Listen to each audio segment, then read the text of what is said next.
I understand you're a musician. BOZ Zambia. How did this start? You know what, Mr. Kangele? Music is my life right now. Okay. Yeah. If I didn't go to uni, I would have pushed even more and become like the biggest artist. Another side of you. Let's start with you beginning to take alcohol. The first time I drank alcohol was with him, and I never told my mom. I think I was about 14, 15. Would you say there is even one benefit that you realized in alcohol? That nah, there's no benefit. It's a waste of time. Drinking is a waste of time. Please quit. Let's talk about ladies. I'm a lover boy. Okay. I love to love. So I've been in relationships. They didn't work out, you know. What do you think should be done to really export Zambian music abroad? I'm one person who thinks that we need to start pushing things that need to be pushed. The content that's on social media is crazy. Like, Zambian content is so mediocre. It's just drama.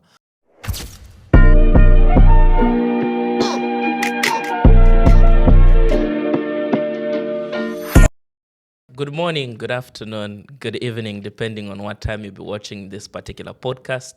Welcome to the Gift Kangele podcast. We discuss morality, identity, and growth. I'm always astounded by the amazing guests that we get to have on this particular podcast. And this particular session is no different. We have no other than Derrick Mpaka Kantumoya.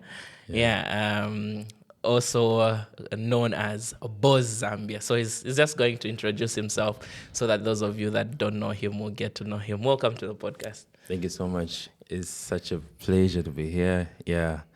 My name is Derrick Kantumoya Mpaka, and some people call me BOZ Zambia. Some call me German. Some call me Uncle. Some call me AKZAM. So it depends on who is calling me. So many personas you wear. Yeah. And I've been meaning to ask BOZ Zambia. So sometimes I go like, maybe if I say Zambia, I should not say BOZ. I should just say BOZ Zambia. Or what is the Z meaning in BOZ? In BOZ? Yeah. The Z in BOZ means zeal. Zeal? Yeah, so BOZ in itself stands for Born of Zeal. Born of Zeal? Yeah, Born of Zeal. Okay. I think many people have associated BOZ with Bank of Zambia. Yes, they have actually. There's the alcohol that used to be there, so. Yeah. It depends, but the meaning is Born of Zeal. Did that influence anything in coming up with the name? What? The BOZ, Bank of Zambia, BOZ, the alcohol. There's a long story, Yeah. actually. Well, I'll just make it really short. In high school, there was a situation when I had a situation with this area of my part. Okay. Well, I was in boarding school. So, you know, in boarding school, as guys, sometimes we're just like careless. Yeah. So I was like preparing to go to class. I think I was in grade 9. And then I had Dettol liquid. Yeah. Yeah, so in my mind, I had run out of perfume. In my mind, I was like, if I spray myself Dettol, I'll be smelling better. Yeah. So accidentally, it spilled around this area. And then because it's like that liquid, I had like, what do you call those things? Nasafimba. Yeah. Then it spilled here, and I was like walking like this. So one of my friends saw me like, why are you walking like that? Yeah. Did you burn your balls? And then from there, people would bully me and tease me and call me burnt balls for like weeks. They'll call me burnt balls. So I was like, let me use. So the whole school knew me as the boy who had burnt balls. Yeah. And I was like, I can use this I can twist it. So I wrote down balls.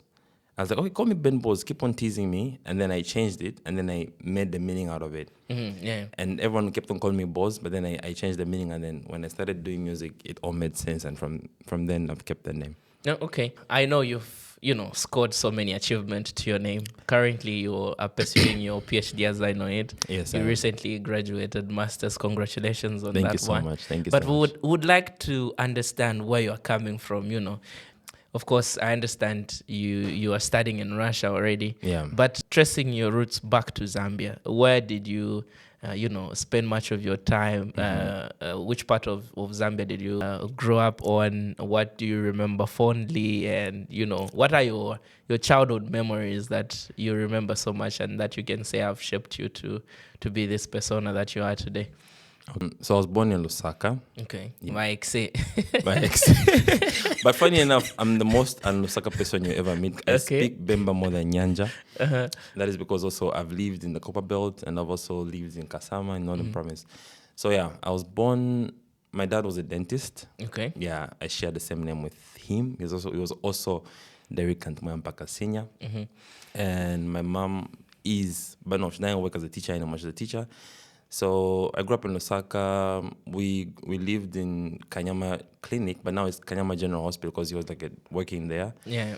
So the first few years of my life until he died, sadly, so he died when I was 6. So the first 6 years of my life, we lived in Kanyama, and then moved to Makeni at our family farm. So I've lived in Makeni Simpson. Everybody sort of knows me. That's my place. Yeah, Makeni. And then so when I was a child, I would live between Chingola and Lusaka, in the sense because our family also is based in Chingola. Yeah. So we'll go for holidays there. So my primary school in Lusaka, Nyawa's Academy, a school that was owned by my mom. Yeah. And then grade 8, I went to St. Francis Secondary School in Malole. I was very young and I was there for 5 years. So I've only been to 2 schools, Nyawa's Academy from up to grade 7, and then also Malole. So I think most of my character building started in Malole because when I was in primary, I was just like a mama's boy. I have 3 siblings, an older sister, Luama, and my immediate young sister Nyawa, and my young brother Kapiji. Yeah. So I'm Kaonde by tribe, but I can speak Kaonde. You've been to Northwestern before. I have actually. I've been to Solwezi, but the only thing I know is Owewa, Ujivi. So my dad was Kaonde, but because he died early, we never really got a chance to learn Kaonde. Yeah. So Malole, and I finished my grade 12 from there in 2013. Yeah, that's where all the music journey started from. 2013, I worked for a bit because I was just around home for 3 years until I came to Russia in 2016. Yeah. I did my bachelor's at Russian State Social University, finished in 2021, stayed back, started doing my master's in People's Friendship University. Yeah. Which I finished this year. Yeah. And now I'm doing my PhD in international management. Wow, what a journey. Yeah. It seems like a dream to so many, and you are living it. Yeah, it's now, beautiful. Malole, was that a boarding school or was it a day school? It's a boarding school. It's a boarding. So you were in boarding school. I was in boarding school. This is years. from grade 8 to 12. Yeah. Okay, how was that experience like? It's a lot, but I owe that school a lot because it built me so much. Like I said, I was really like a mama's boy, very not so confident in myself. And this woman, my mom just said, "Hey, I'm taking you to boarding school." Yeah. I was 11. I remember I cried the whole year because, you're a Lusaka boy, and then you go to Kasama. You don't really speak Bemba like that. You are in a group of boys from all around the country, right? Yeah. Some from Pika, some from Lusaka, rich kids, some from Serenje, and then you're just there like, oh, this is how life is, Yeah. So there, I learned a lot. I learned a lot of myself. I became confident. I knew I can't be mama's boy anymore. I need to be confident. I need to be a boy. I need to be a man soon. So, and a lot of relationships started from there with friends. I still keep in touch with some of my boys from there. So it was beautiful. I really owe whatever I am today to that school. Yeah. Now, I don't know if you noticed, but at some point there seemed to be a shift in terms of how these boarding schools are run. Yeah. I think at some point, I was in boarding school myself. Yeah. So in my time, even if you are punished or anything, everything that happened stayed within the school. But at some point, things suddenly, I think, shifted. I don't know if there was some sort of activism or anything of that nature, but there seemed to be so much focus on the so-called human rights, human rights. So most of the times you find that students are being reported to the police station. Sometimes parents are coming to the boarding school, no, why did you punish my child, and so on. I don't know if you noticed that shift. And even now, there's just so much talk around human rights. So do you think that was something good per se? Because even now, you find that a child being punished by a parent, the parent is being reported to the police station. So there's so much restraint around that. What do you think about this whole idea of human rights and disciplining people? Well, in itself, it's not bad because it's not bad. But again, there's also negative effect, in the sense like boys are growing up soft. Because I remember in my time, the whole thing started, I think, when I was in grade 10. But when I was in grade 8, in 2009, would still be beaten. Would still be beaten and would still be disciplined and would be scared of authority and would respect prefects. A prefect was like a god in boarding school, But yeah, when it started coming, we saw even like more boys being in discipline. You know what I mean? Yeah. So I think there should be a balance I think discipline is important, but how to discipline a boy in a boarding school is also important. Like, obviously, like hitting somebody like crazy, like is a criminal, is mad.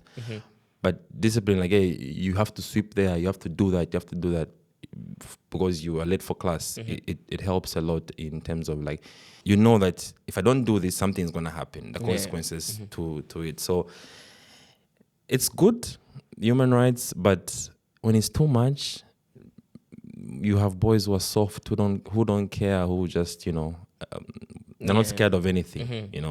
That fear is important in development. You're young, so I think it's important that discipline is still there. Yeah. Now, before we get to the so many achievements that you have and the so many faces you wear, because I know you're a musician, you're into so many different stuff. Yeah. No, you talked about your dad, and I would like to understand which lessons or what lesson do you think you drew from him that you've carried on to today. And also you said that you lost your dad when you were 6, yes? Yeah, when I was so 6, yeah. I understand that the presence of a father, the father figure in life, there's just an element that they add to your life. Yeah. So him not being around, how have you been able to replace that void, or what are you using to guide you? Because their presence becomes this guiding stick in our lives, but when they're not there, so what are you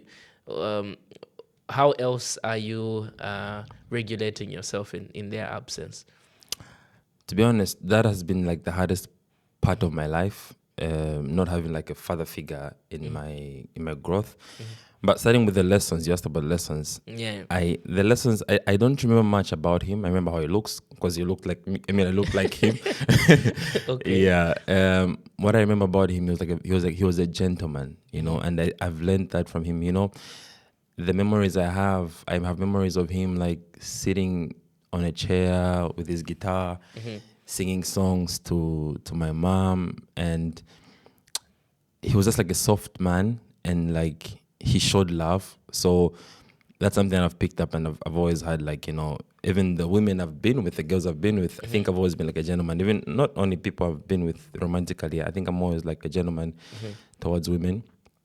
And like only talking when you need to. He also had that. I always try. I talk way more than he talked, but I always try like only to talk when I have to. So I learned that too, and discipline too. I remember how he always like managed things. I was young, so I can't really remember everything. But from the stories Mom tells me to, I always like learn. Every time I have conversations with her, I always ask her like, so what would have dad done in such a situation? You know, I always learn. But it's been difficult because I was 6, and obviously teenage life, that's when you start realizing things, asking questions.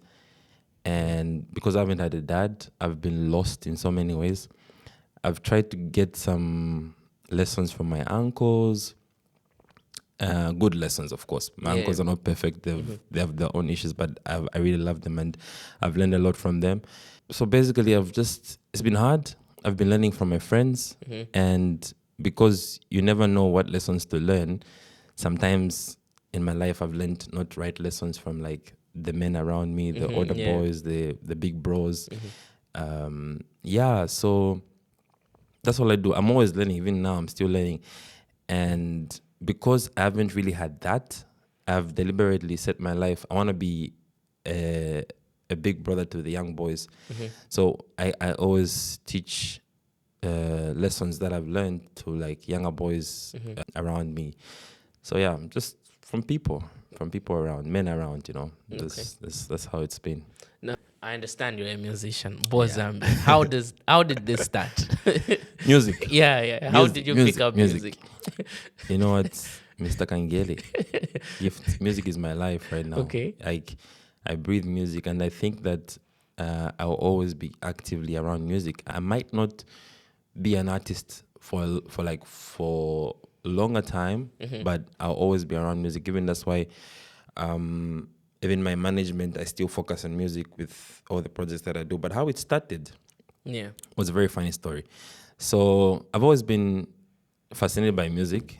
So I started singing in the choir at church. And at church I would sing in the choir. My first album actually is a church album. I was in the choir. Okay. Yeah, at the Catholic Church, Christ the Redeemer Parish. And then in school, I was also in the choir. In the school choir, I would go for like Natas, art competitions. I remember those programs. And you know, I always say this story that we had the best choir in Northern Province. And it's funny because it was a boys' school, but we managed to have all sets of voices. We had like soprano, we had alto, and I was singing alto. So I was just singing, loved singing. I also joined the school band for one day. And quit because I was lazy that time. I was like, these guys had rehearsals every day. And I couldn't commit.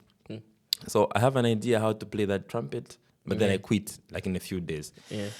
But then one time, there's a friend of mine called Robert. May his soul rest in peace. That guy, without that guy, there couldn't have been any BOZ Zambia. So this guy he was like my dorm mate and like one of my close friends in Malole. I think I was in grade 9 or 10, I don't remember. He was a rapper. He was like the best rapper in school, in our grade, right? Okay. But then he was from, I don't remember, but in Northern Province, where he came from. So he never spoke Nyanja much. He would always rap in Bemba. He actually started up with Muzo Eke Alfonso. Okay. Yeah, they were like one of Muzo's first songs with Robert. Okay. Like, so it's like, bro, I have this song I want to write. You're from Lusaka, but I don't really know how to write Nyanja.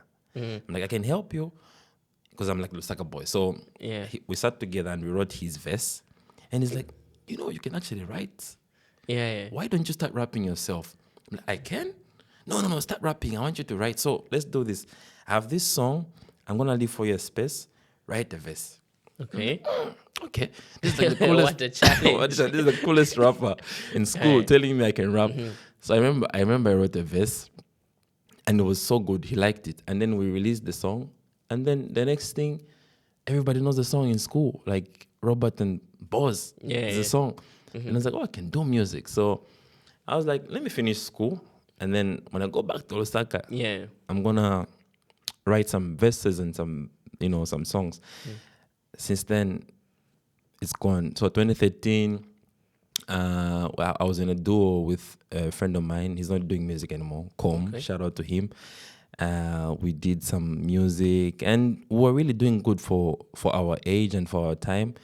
Our music were playing in almost all the bars in our area. Okay. Our music was playing also on radio that time. I'm sure at that time we were like, we've made We've made it. I remember that time we even worked with a producer like Rico. Rico was a very good producer of Slap D.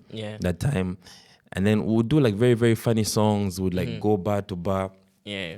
And I was like, if I don't go to uni, I'm going to be the biggest Zambian artist here.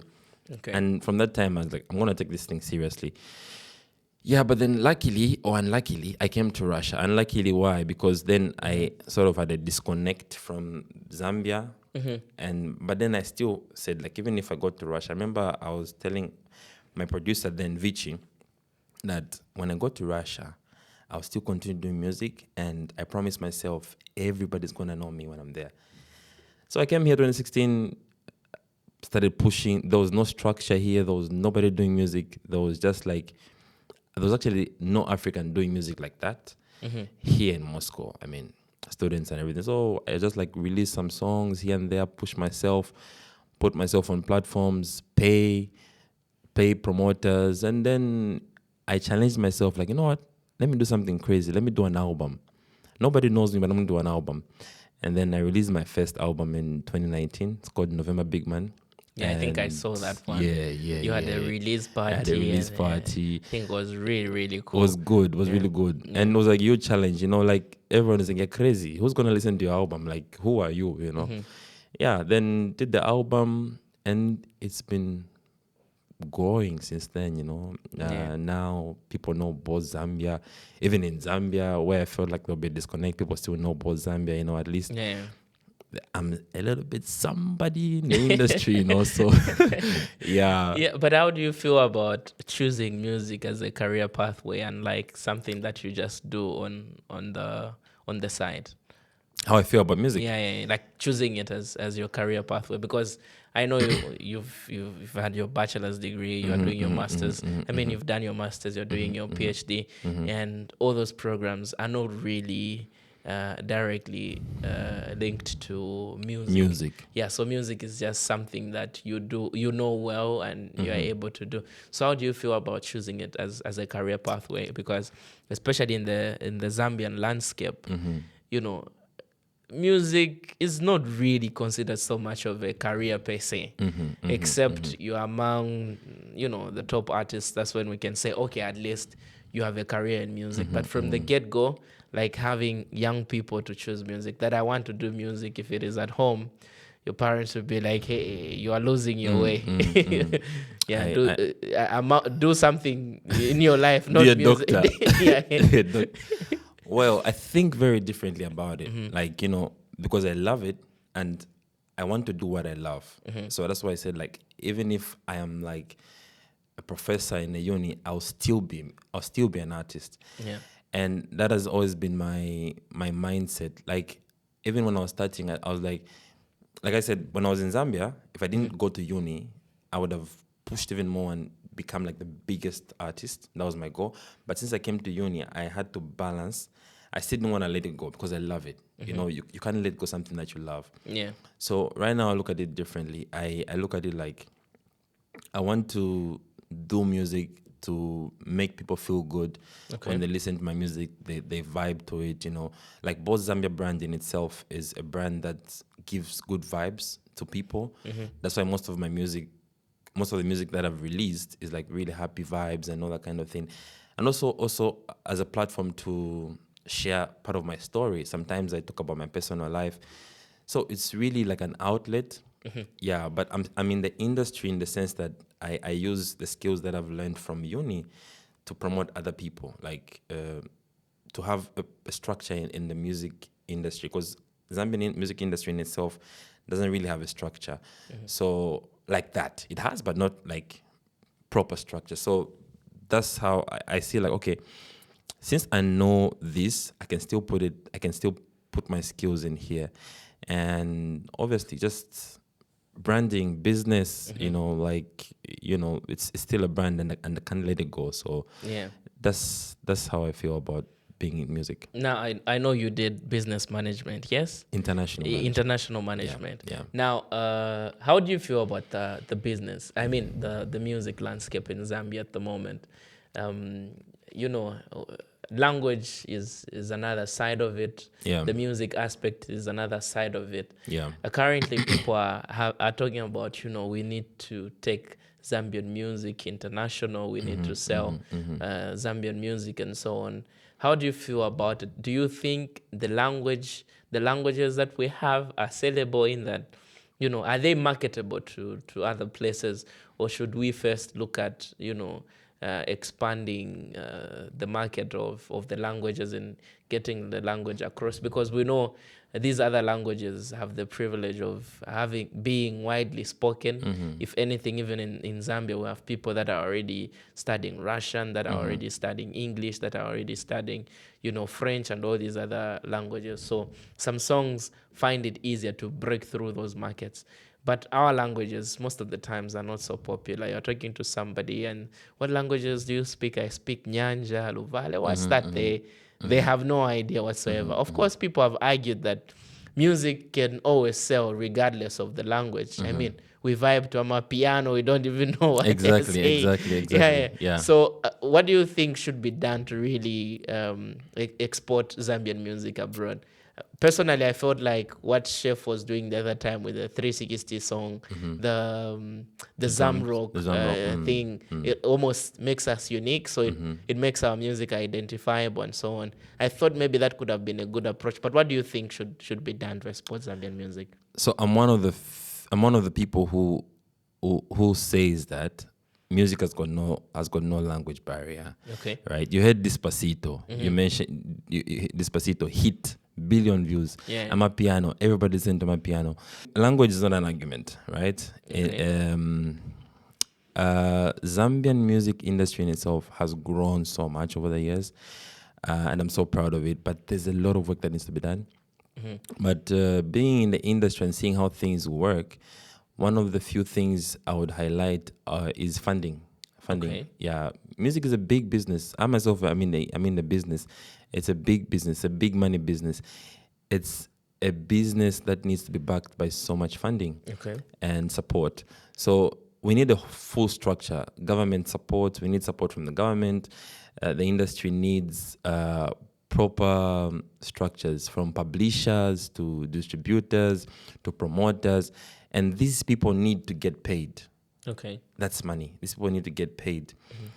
Apart from that, we have a sound. I also don't agree that Zambia has got no unique sound. We have a sound. We have a Zambian sound. Okay. We have Zamrock. Zamrock in the, when was that? In the 80s or 90s? I don't remember. I have to check my facts. But Zamrock artists used to go, Pongozi used to go to the UK to sell shows. Even up to now, there's that niche of people who still listen to Zamrock. If you go on Spotify and search for Zamrock, there are people who still listen to Zamrock. That's Zambian music. And Somebody Great tried that, and she's still working on that. Even Chef is still working on that. So those are Zambian unique sounds. That sound that Y Celeb has, that's a Zambian sound. So artists are there, talent is there. What we don't have is a proper structure and funding. And also, I would say that Zambians also supporting Zambians more would also help the industry more. I don't say they don't support. I think Zambians now are really supporting Zambian music. But if we supported Zambian music a bit more, in the sense that we helped fund. Yeah. So if we bought music, if we used Spotify, not Boomplay, sorry Boomplay. If we use Spotify, We'll be attacked here. no, I mean, if we use these platforms to support artists where they get their funds and even make more music, it would benefit the industry more. If we streamed them, if we bought their merchandise, if we went to their shows, I understand the economy is tough, but if we really the way we invest so much time to spend on international artists, if we had that thing in us as Zambians, Chef has got a show at this place, it's 50 kwacha. I'm going to the Champagne is 50 kwacha or whatever amount it is. If we had more Zambians who would do that, these artists would make more money. And obviously, you're making more money and you love music. You do more, and that in itself would grow the industry. So funding, support, and a proper structure. Otherwise, with all that said, it's really growing, and I really believe in the Zambian music industry. I am going to be there when a Zambian wins a Grammy. Okay. Yeah. We look forward to that. But somebody can argue when you talk about investment. They'll say most of these artists don't regard their works as property, in that, most of the times music just seems like something that you were doing and then you just had a breakthrough and now you've continued to do it. It's not real. You don't really regard it as an art per se, in that from the get-go you started and say, okay, this is music, and you have some direction you are taking, something you want to achieve. So people are like, if we made investments in this particular field, are we able really to reap out returns from it? Are we able to be guaranteed to, get back whatever investments that we would have made? So like you say, I also agree, you say there's no structure. So now how do we build this structure? Do you think we should have music schools? Do you think, where do we start from really to create that structure? That's exactly, you answered my question. I mean, you answered the question, right? So structure is like, in football, there's academies. You start training kids how to play with the ball. They already know, like, I'm gonna go through this and I'm gonna be a pro footballer one day, right? Yeah. So we need structures. We need music academies. That we need a mentality shift as Zambians. We need organizations that are gonna build schools, music schools, where we're teaching producers, female producers. There's some, I've seen a few ones. I think Magford 4 and something great. I think they have a music school.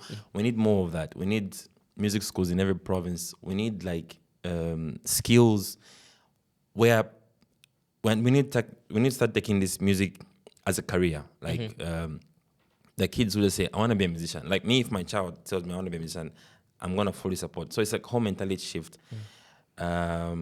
Schools all the way, like you finish your grade 12, obviously, then you still go and do your, so like, okay, I'm going through this, and one day I'm gonna be a professional artist.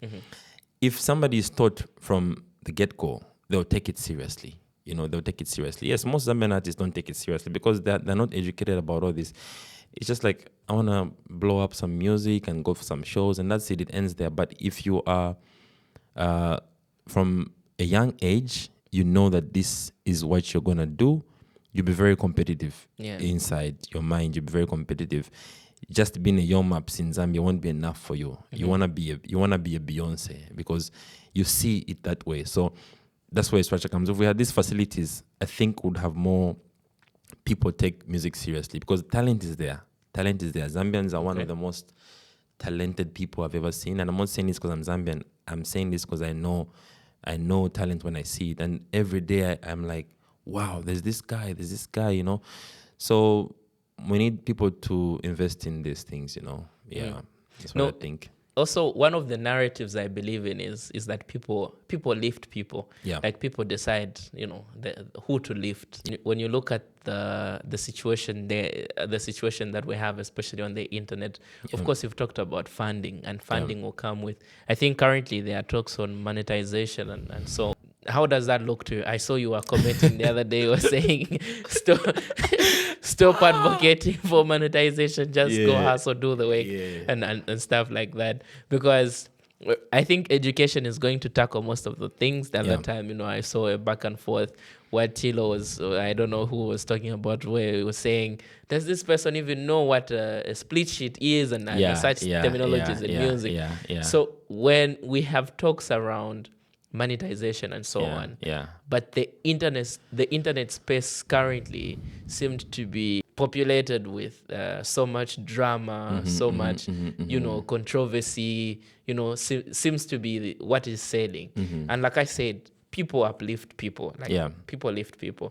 So how do you feel about that? Do you think we'll be able to appreciate the actual talent that we need to be pushing, or are we just going with what is popular at the moment? And how do we regulate that? Of course, algorithms, push certain things. But how do you think we can also work around that at the end of the day we're able to push the right narrative and the correct people that we need to be pushing? Yeah, again, I'll overemphasize on mentality switch. It's not wrong to popularize what is popular, right? Okay. But then I I'm one person who thinks that we need to start pushing things that need to be pushed, like good things, good music. Like the cooler box.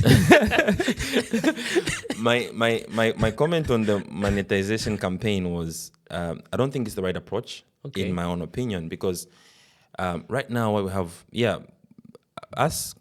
talking about the monetization act, people getting, content creators actually getting some money. We need that. Yes, we need that, of course. But I was saying that I think that's a wrong approach, because first of all, there's a lot of things that needs to be worked on. Okay. You know, the content that's on social media is crazy. Like, Zambian content is so mediocre. It's just drama. Who is sleeping with who? Who is fighting with who? Who is gossiping about who? I think that we need to clean up all that and be serious about what we are putting out there, right? If you're a content creator, just work, clean your brand, like have something that you're about. If you're an artist, have something that you're about. If you go on Tilo's page, for instance, you'll see like this guy is about something. Even if I had the money, I would invest in him, because I see like he's about something and he's clean and it makes sense. The many artists I would mention, PNC, Natasha Chance, her brand is so clean. She's out of that whole drama. Drama is important in showbiz, but like when it's drama every time, no businesses will take you seriously. Even you, if I asked you, I give you a budget of, as a marketing manager for a company. Let's say a marketing manager for some startup, right? Yeah. Tell me which artist you would pick, Zambian artist, who you'd pick. Probably one or none, because they don't take their brand seriously, you know.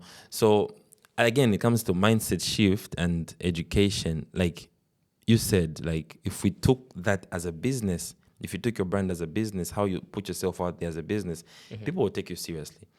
You know, like people take me seriously because I take it seriously. You know what I mean? So that was my view, and that's my view. And eventually, if we all take whatever we're doing seriously, it's gonna grow. You know, it's gonna grow. If you go on Burna Boy's page, you see it's about something. If you go on Wizkid's page, you see it's about something.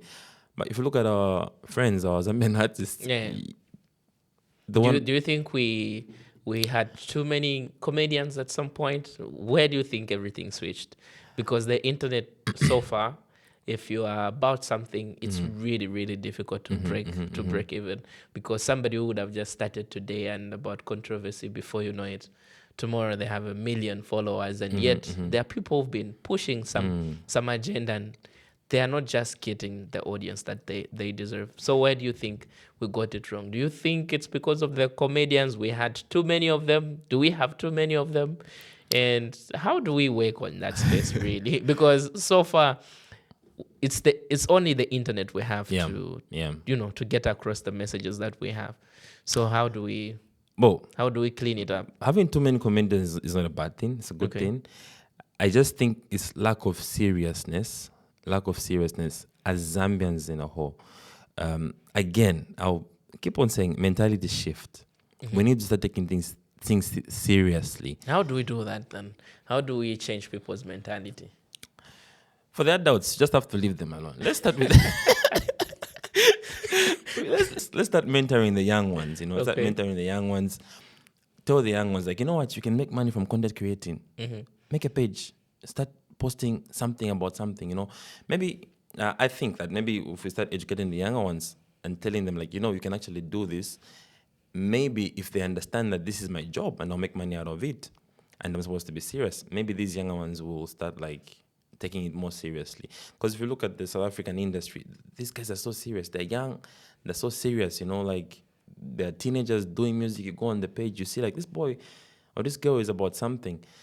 But you see our adults on social media in their 40s, their 30s, posting about drama, gossip, you know. Gossip is there in showbiz, but if that's what we are all about, then there's nothing, you know. You know, even in America, there's pages that all about gossip, but it's just by the way. They'll focus on the artists. They know there's gossip, but like us, we're not focusing on that thing, that value, the music and the brand.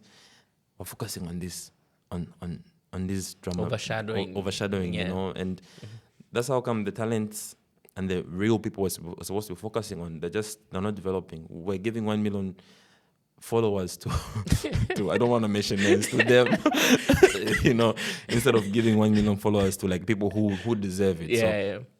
Again, it's the people. So it's a whole mentality shift.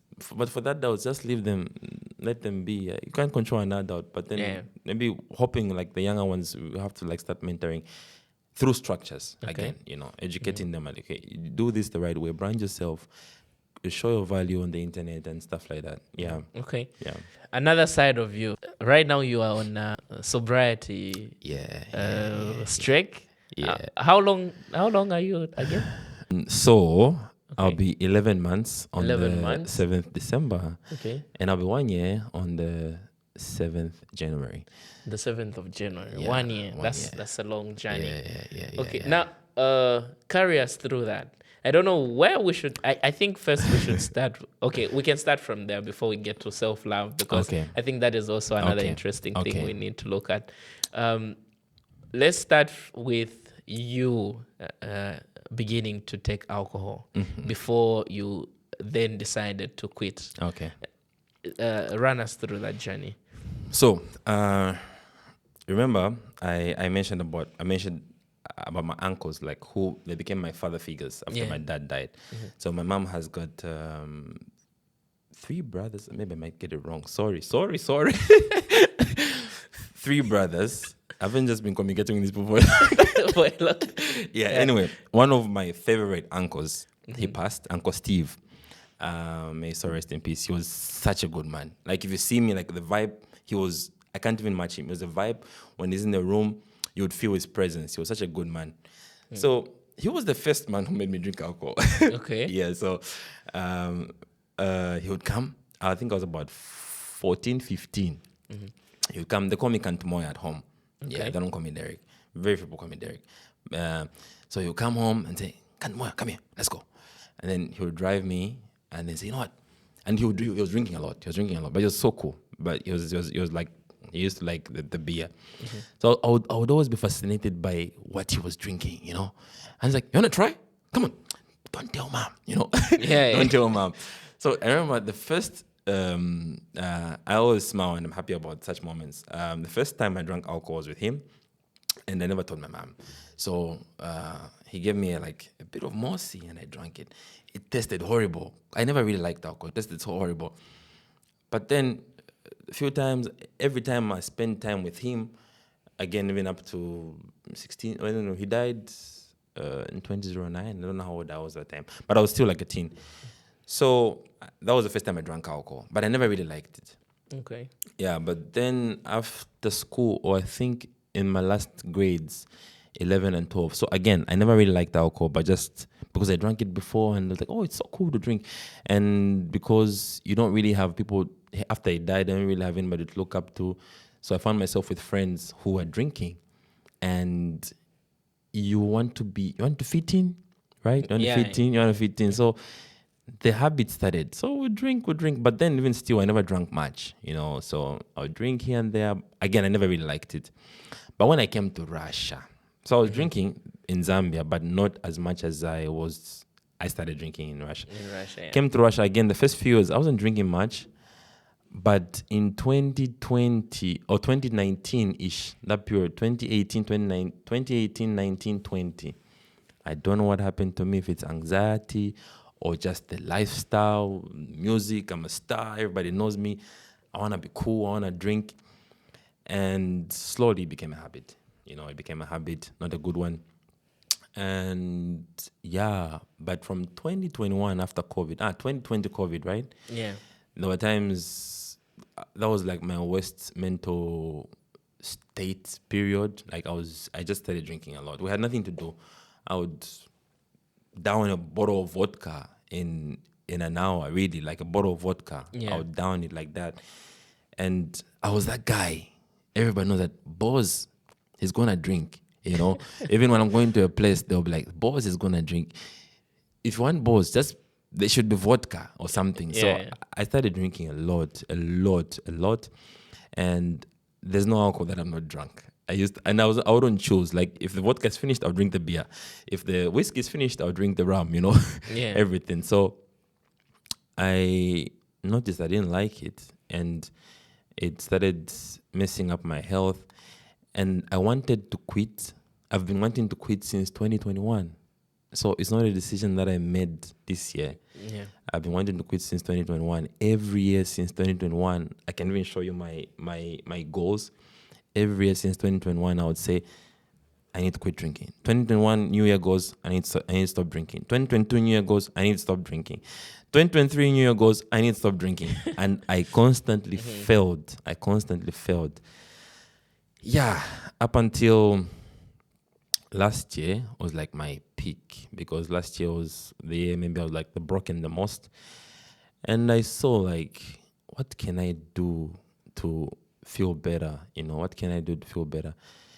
I'm going to say I'm going to quit, but it won't happen again. I know, like, even people I was even telling I want to quit, they were just like, you're bluffing. You won't quit. You always say this every year. You always say this. You always say every year. So then I started just praying more. And, I actually made a post today where I said, like, I had this inner voice in me that always said, like, you know what, Derrick, you have so many goals. You have so many goals. And you're such a big dreamer. But if you continue with drinking, my friend, you won't achieve these goals. And it's true, because starting with financially, I didn't know where my money was going.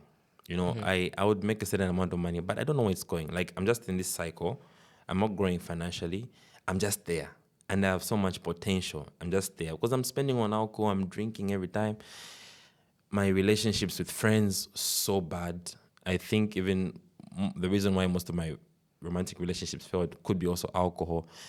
So I had to make a decision, like, this year, I need to quit, no matter what. Like, I need to quit. So on 7th January, how it started, yeah. How can I talk about it? Sure. So how it started was in January. So in December, already I was like, you know what, next year I won't be drinking. I remember the last 2 times I drank.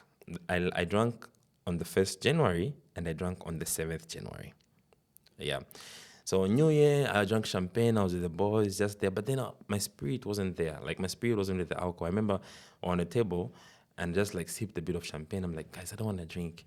And obviously when you're with boys, like, dear, I couldn't have it. It's not because they're influencing you. It's because they know you.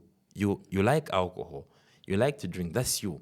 So they want you to drink. So I drank on the 1st January. I remember. Then I felt so bad. Then I was like, let me take this week. I won't drink. I'm like, I've stopped drinking.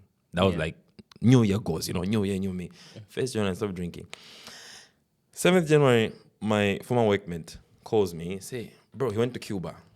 Bro, I came from Cuba. I brought you a bottle of rum. Come to my place. Like, this guy. A bottle of rum from Cuba. Yeah. This must be different. Gift. That was the drunkest I've ever been in my life, and that was the last time I drank alcohol. So I went to his place, we drank, and I drank so much where I lost my mind. I don't remember what happened that night. The last thing I remember was at his apartment. The last thing I went to some place. The last thing I had this, I think there's a stage where you need to quit alcohol. I always tell this to people that I think there's a stage where you need to quit alcohol when your mind and your body can't control it anymore. That's what happened that night. I got lost. I remember I booked a taxi and I don't know, something happened. Excuse me. I woke up the following afternoon, calling him. What happened last night? I don't even know. That was the day I said, enough is enough. Enough is enough. Yeah. But I don't know how to do it. I always say this, enough is enough. So I called the same guy, Dima. Shout out to Dima. Said, Dima, I want to quit alcohol. Let's make a bet. Let's make a bet for January. If I drink, I'm going to give you 10,000 rubles. And I'll be honest with you, I won't lie to you. If I drink, I'll give you 10,000 rubles. So that month of January, I wasn't drinking because of the 10,000 rubles. Okay. I was like, it would be very stupid to drink beer and then pay him 10,000 rubles. 10,000 rubles. Yeah. So it was a challenge. I didn't even put it out there because I thought I would fail. But I was thinking about the money and I was thinking about, okay, I need to quit.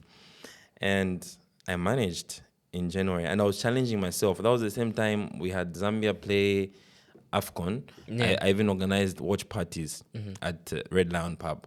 So I was challenging myself, like, how can I control not drinking? Let me bring people to a place where they'll be drinking and I see what I can do. So I would go for the matches. I would see everybody drinking. I'm like, I'm not drinking. I remember that same time, though, people offering me, I was like, no, I'm not drinking. I'm not drinking. But when I reached the last day of January, I noticed so much change in only 3 weeks of being sober. I felt so better. I felt more alive. I felt like, wow, this is how it feels not to drink. Let me continue.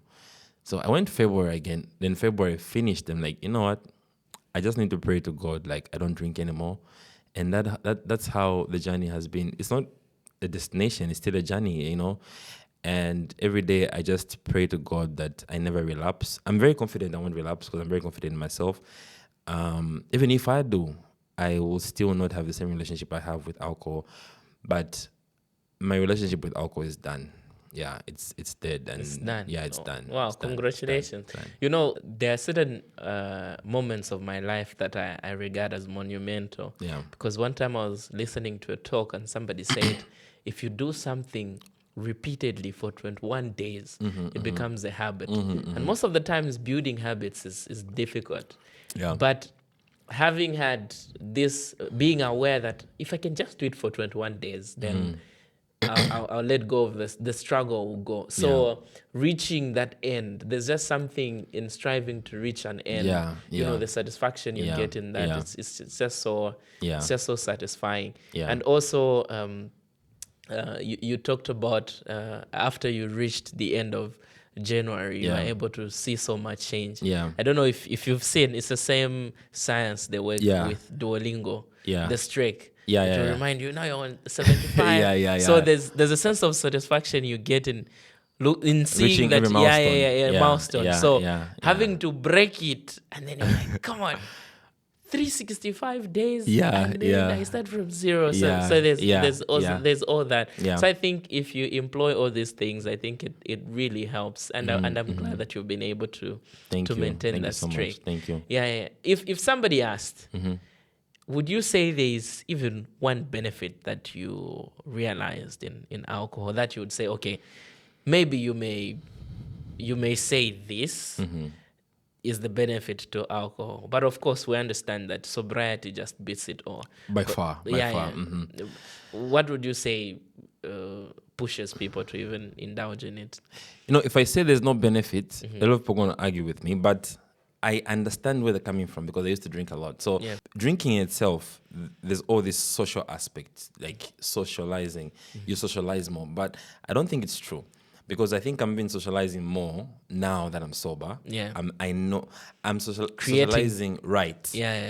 Drinking, when you're drinking, you can socialize with everybody. But when you're sober, you know who to socialize with if you're just social, I guess. So maybe most people will say like socializing could be the only benefit, which I might agree a bit. Okay. But apart from that, no, there's no any benefit in alcohol. There's no any benefit. No. I think that, like, on my own personal experience, I also felt like, you know, when I stop drinking, I'll be boring, you know. But no, I still go out. I organize parties, I organize events, you know, and I do it sober. But I think people who don't have self-awareness in them might feel like drinking makes them become more social. But apart from that, nah, there's no benefit. It's a waste of time. Drinking is a waste of time. Please quit. Thank you very much. So you mean drinking is a waste of time. Quit. Drink water, if anything. Money. A waste of money waste too. Of money, Oof. Gifts. Could have been a millionaire by now. Could have been a millionaire, or at least half. I mean, I could have been a quarter millionaire. Okay. Truth. Talking about millionaires, let's talk about ladies, women. Oh my God. I cut a basket. I see people were attacking you that BOZ. Has been It seems single. there are no rumors. That's a very sad story. How about you and love? I mean, you proclaim self-love, but nobody seems to be giving you love. Oh my God. I came to be attacked on this podcast. Are you working with James? James is the one who's been attacking me lately. People would like to know, how has been that journey? So first of all, I'm a lover boy. Okay. I love to love. I really, when I'm in love, I love to love.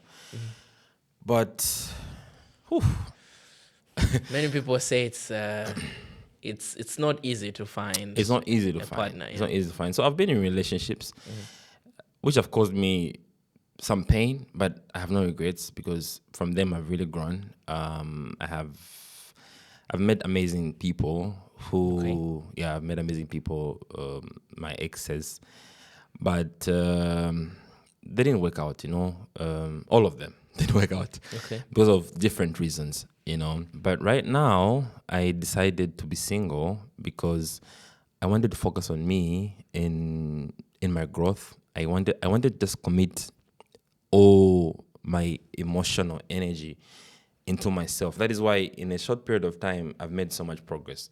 Normally, people don't make so much progress in a short period of time. I've made so much progress in like this time I've been single. And now I am actually looking for somebody. Okay. Yeah, I'm looking for somebody.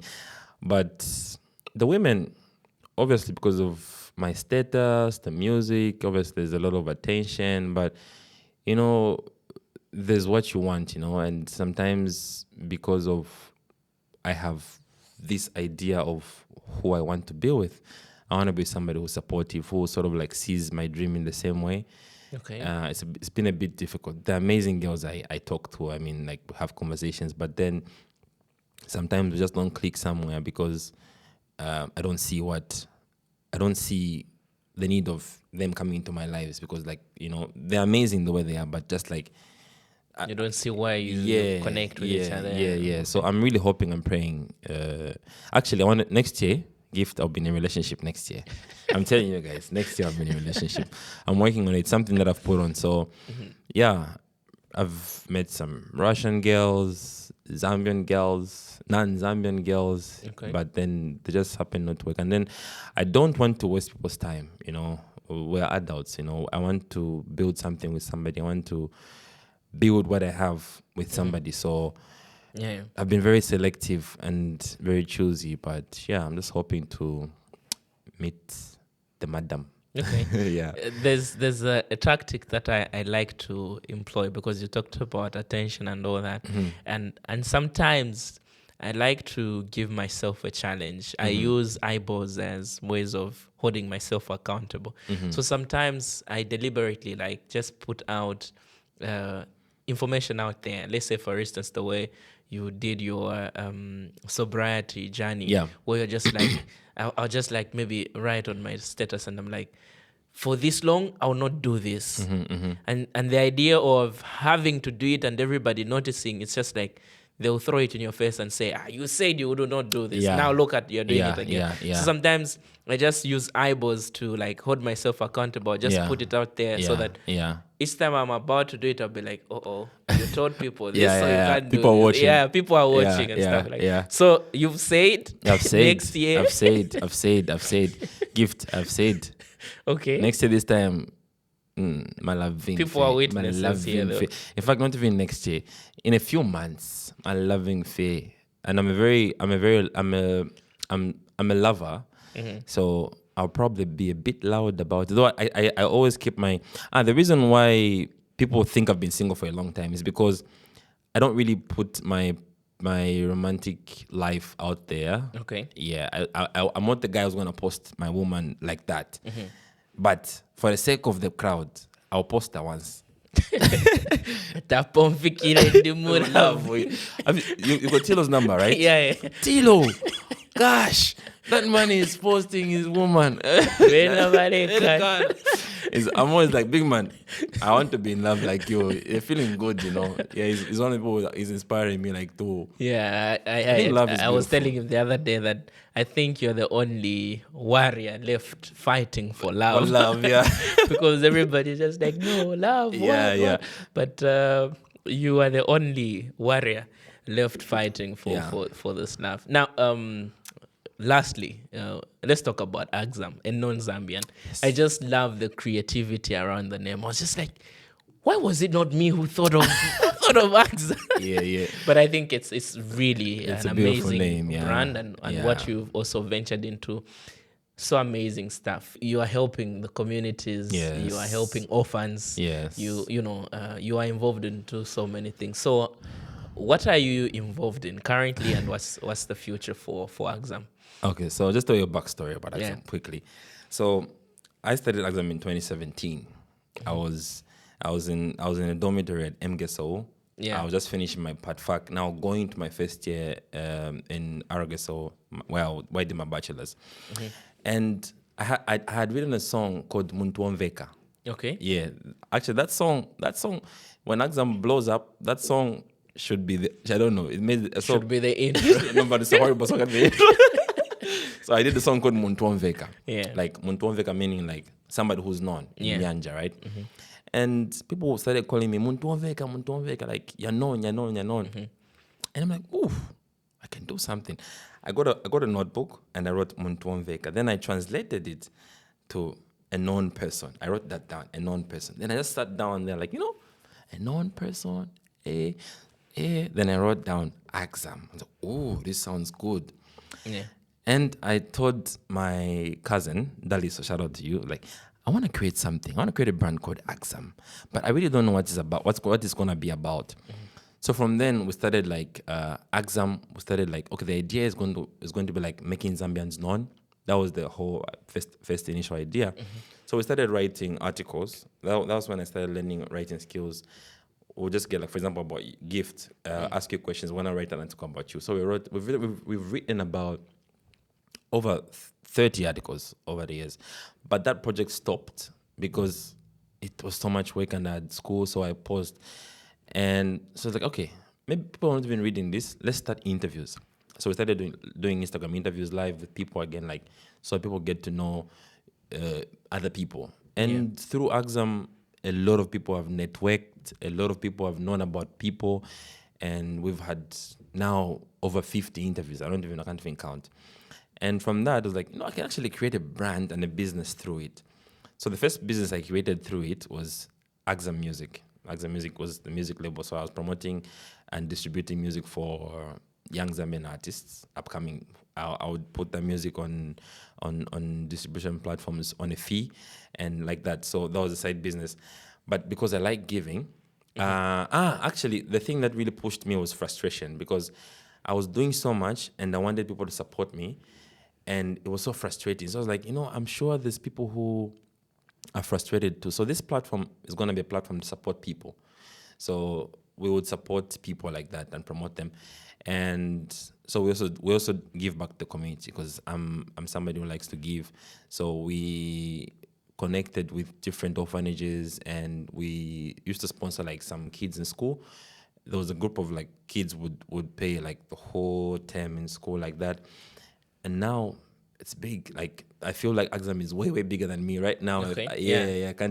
I feel like I can't even handle it as well as I did, because it's big. Now we have whole AKZAM community. We have AKZAM music and events too. We have still the platform. We have interviews. So it's beautiful to see, and it's the future, and it's gonna be the biggest Zambian brand.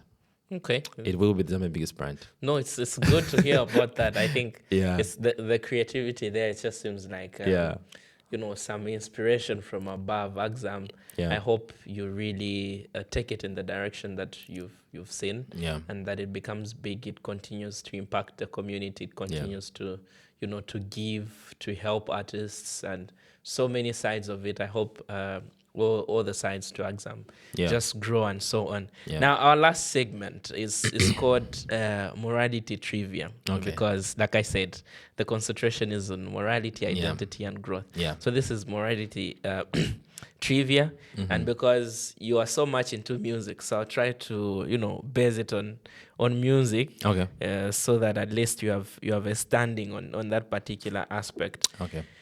Yeah. Or maybe we can talk about love anyway. Anything. I'm down for anything. So here is the question. A young person finds out their partner has cheated on them, but has since cut ties with a third party and claims to be fully committed to their relationship. The partner admits the mistake in confidence.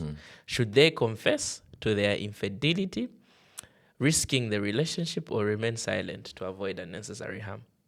I believe in truth. Okay. I'm big on truth. And you need to take responsibility. You know, you can't be with somebody, you're cheating. I've cheated before, and I've talked about this. And I cheated, and it made me feel so bad. And I confessed, and I prayed to God I never cheat again, because it's such a horrible feeling. If you cheat, you need to say the truth. Okay. You need to say the truth. Why are you with somebody and you're doing something behind them? That's a horrible behavior. So that person needs to say the truth. If the person leaves for that, good. You don't deserve them. Okay. You don't deserve them. If they stay, thank God and change. Yeah. Do you think cheating is a choice? Wow. In most cases, yes. It is, yeah. In most cases, it is. I remember Kevin Hart had said something. Well, many people would say perhaps because he was caught cheating, that's why he said something like this. But he had once said that most of the times we reduce cheating to some sort of just choice. It's like somebody just woke up today and decided to cheat. That most of the times there are so many small details that create, this particular environment. So not really to say the cheater should get away with anything, but it would also be important to understand that there are just so many details that lead to this particular one event. So sometimes we just maximize on the event, forgetting what might have led to it's a whole build up, Yeah.